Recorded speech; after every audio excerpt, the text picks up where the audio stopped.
Alright, this is going to be a video about me answering questions about reincarnation from my friend here, so I'll let my friend go ahead and lead us off. The topic is reincarnation, specifically tells or clues of one's past lives, manifested physically. We will also delve into levels of consciousness, two consciousness being animals, three consciousness being humans, and I personally interpret one consciousness being plant life. Question one. What do you think maybe tells or clues, like in poker, that may indicate or suggest a soul that recently graduated or ascended from two consciousness to three consciousness? So, a recently ascended soul will often they will often display signs of understanding things that those around them do not understand, or perceiving things in a different way. It's it's not so much seen when you're going from mineral to plant or plant to animal or animal to human.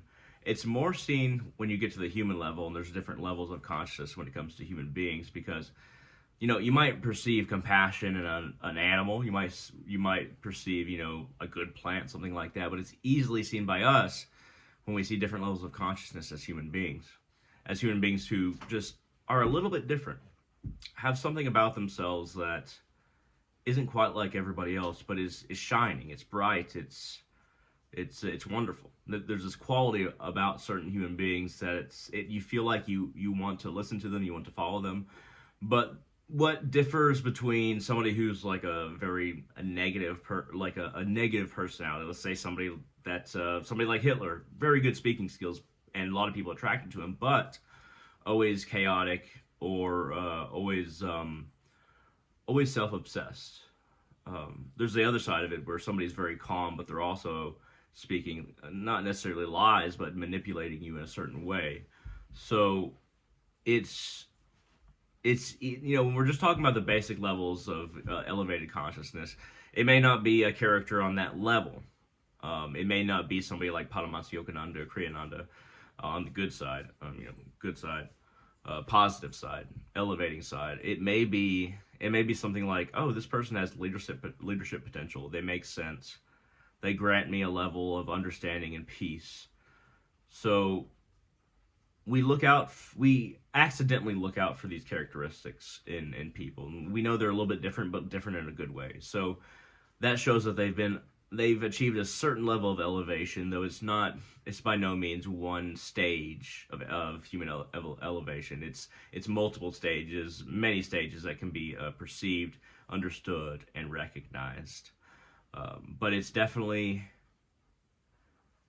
compassion, love, and understanding. Anybody who's elevated slightly above everybody else should display these qualities. At any rate, what's the next question?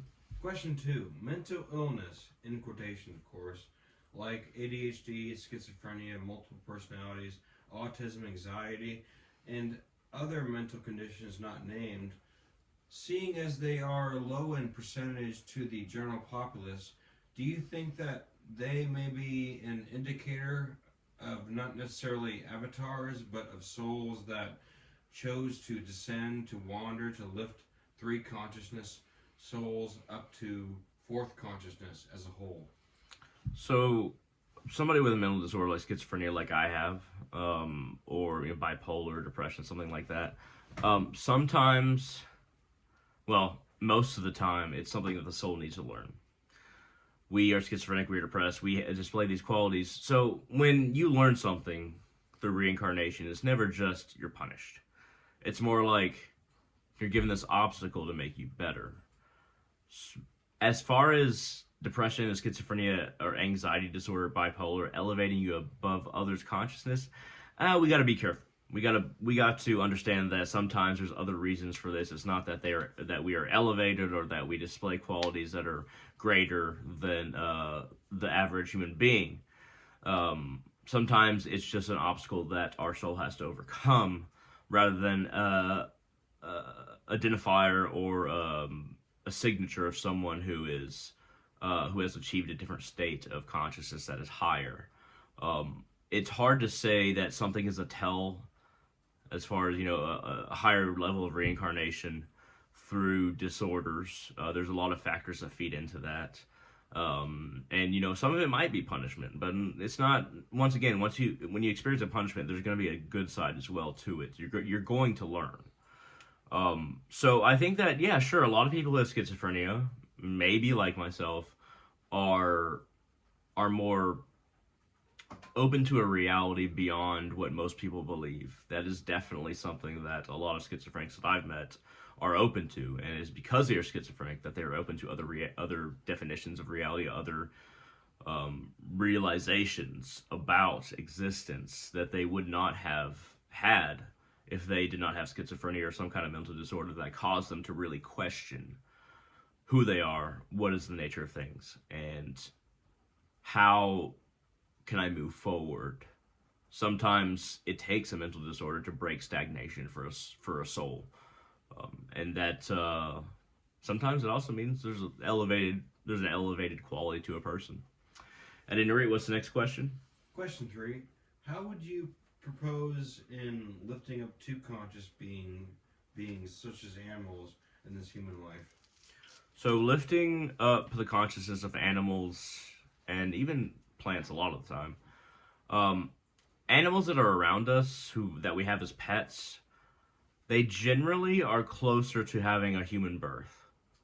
Wild animals are less likely to be close to a human birth, but the ones that are around human beings, they're there to basically have a little bit of our consciousness rub off on them, a little bit of that learning from human beings rub off on them, so that they kind of instinctually know what a human being is. They're not thinking this when they're cats or dogs or something like that, or horses, donkeys, what have you, that are around human beings, sheep, cattle. They're not having the conscious thought that, oh, human beings are better, so I want to be like them. It's more our consciousness is rubbing off on them, and they are being prepared for the human birth that they're about to achieve. They're about to get to. At any rate, what's the next question? The last and fourth question. What would you recommend in a human to human level 3 consciousness to level 3 consciousness and the approach to lift each other up in a way of animalistic consciousness and descending consciousness in others? Work on yourself first. Never decide to work on others first. Whatever perceived flaws, I can't tell you what your flaws are. I can't tell you what is a flaw, but whatever your perceived flaws are, work on those first. Allow yourself to be your path before you try to influence others. You don't have to become enlightened before you start talking about things like this, before you start, doing various works, like a lot of the stuff that I do. You don't have to be enlightened, but you have to have a certain understanding of yourself. And a lot of preachers will accuse others of sinning or of ignorance and things like that when they are steeped in their own ignorance. A lot of priests throughout different religions, they will feel like they have the word of God, and then what happens most of the time is that once they are able to become a preacher or a priest, they will feel like they are better just because they have memorized scripture, they have memorized the interpretations, no matter what religion it is. They have memorized exactly how things work in a church or organization, and then they repeat them, and they feel like that makes them better. This is more of a hierarchy thing than an actual realization thing. It's name and fame is very hard to overcome. The hardest thing for human beings to overcome is sexual desire, but name and fame, even if you overcome sexual desire, is the second hardest thing that even swamis and some yogis and brahmins and priests and preachers, monks, it's still hard for them to overcome that obstacle of name and fame, of being recognized. Now, that doesn't mean that everybody who shares has this problem. Yogis of the highest degree, they want to share with others. They want to leave something behind to help others, and that's the best scenario. But as individuals, no matter who you are, it's always important to understand yourself, why you react to different things a certain way, why you think certain things. why you're afflicted to various actions that people take against you, insulting you, or making you seem like you were less, or perhaps you feel as if you are seen as somebody that you are not in one way or another, and that you have to reinforce your existence. This is something that should be avoided, but it cannot be avoided by being afraid of confrontation.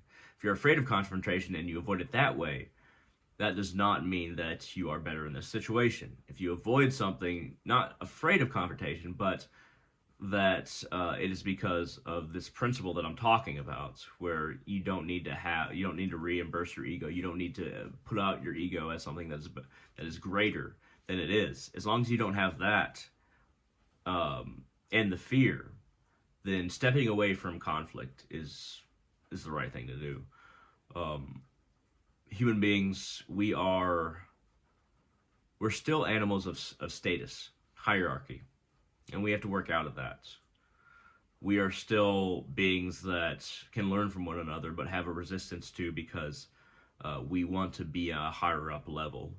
So when you're dealing with aspects of these things, we have to understand that sometimes we have to really analyze ourselves before we can say anything truly, or at least our true belief, or before we can claim that we can advise others in any way, and especially think that we have reached a level of stability, because there is no permanent level of stability before you reach the highest stages. So it's very important as human beings to realize these things, to understand these things, and to accept these things before we imagine that we're greater than we once were.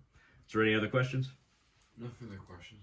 All right, no further questions. All right, I hope all of you enjoyed this. If you have any questions, comments, concerns, feel free to put it down in the comment section on YouTube below. If you want to become a patron on Patreon, you want to support me with as little as $1 a week, go to www.patreon.com/darkrealist, capital D, capital R. You will get my podcasts, you will get my various posts and my videos in that one place, and it really helps support the channel when you give even $1 a week. If you want to contact me on Facebook and you have questions or anything like that and you're polite, I will respond to you. Go to www.facebook.com/hunter.salazar. HUNTER.SALAZAR. At any rate, thank you very much for watching. Analyze yourselves. Try to understand the reality around you. And all of you, have a wonderful day.